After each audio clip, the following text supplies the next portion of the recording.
Hi friends, welcome to my YouTube channel. I hope ಚೆನ್ನಾಗಿದ್ದೀರ ಅಂದ್ಕೊಂಡಿದ್ದೀನಿ. ಇವತ್ತೊಂದು ಆಮ್ಲೆಟನ್ನು ಮಾಡ್ತಿದ್ದೀನಿ ನೋಡಿ. ಸ್ವಲ್ಪ ಸಾಲ್ಟ್ ಹಾಕ್ಕೊಂಡೆ, ಒಂದು 2-3 ಹಸಿಮೆಣಸಿನ್ಕಾಯಿ ಮತ್ತು ಒಂದು ಈರುಳ್ಳಿ ಹಾಕ್ಕೊತಿದ್ದೀನಿ. ಇವಾಗ ಒಂದು ಮೊಟ್ಟೆನ ಒಡೆದು ಹಾಕ್ಕೊತಿದ್ದೀನಿ. Very simple friends.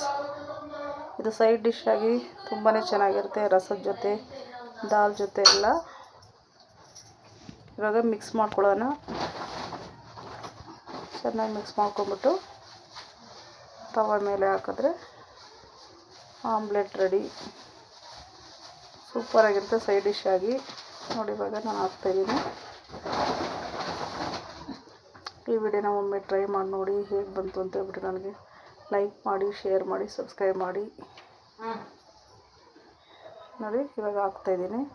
ಇದಕ್ಕೆ ಬೇಡ ಅಂದರೆ ಖಾರ ಪುಡಿ ಹಾಕ್ಕೋಬೋದು, ಬಟ್ ನನಗೆ ಹಸಿಮೆಣಸಿನ್ಕಾಯಿ ಇಷ್ಟ, ಅದಕ್ಕೆ ಹಸಿಮೆಣಸಿನ್ಕಾಯಿ ಹಾಕ್ತೀನಿ. ತುಂಬಾ ಚೆನ್ನಾಗಿರುತ್ತೆ. ಈ ರೀತಿ ಮಾಡಿ ನೋಡಿ, ಕಮೆಂಟ್ ಮಾಡಿ ತಿಳಿಸಿ. ದಯವಿಟ್ಟು ಎಲ್ಲೂ ಸ್ಕಿಪ್ ಮಾಡಿದ್ರೆ ವೀಡಿಯೋನ ನೋಡಿ.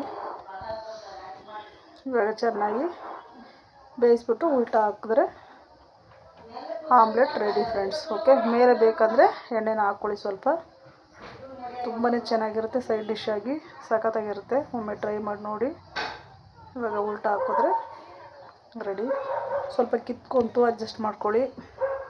ಓಕೆ, ಈ ರೀತಿ ಮಾಡಿ ನೋಡಿ. ಲೈಕ್ ಮಾಡಿ, ಶೇರ್ ಮಾಡಿ, ಸಬ್ಸ್ಕ್ರೈಬ್ ಮಾಡಿ. Thank you friends.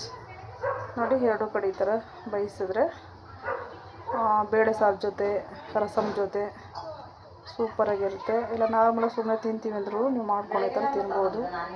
ಇದ್ರ ಮಧ್ಯೆ ಬೇಕಾದ್ರೆ ಬ್ರೆಡ್ನ ಇಟ್ಕೊಂಡು ಆ ಥರ ಬೇಕಾದರೂ ನೀವು ತಿನ್ಬೋದು. ನೋಡಿ, ಎರಡು ಕಡೆ ಬೆಂದಿದೆ. ಇವಾಗ ಎತ್ಬಿಟ್ಟು ಹಾಕ್ತಾಯಿದ್ದೀನಿ. ನಾನು ಸರ್ವ್ ಮಾಡ್ಕೊತಿದ್ದೀನಿ. ತಿನ್ನೋದಕ್ಕೆ ರೆಡಿ ಇದೆ. Thank you.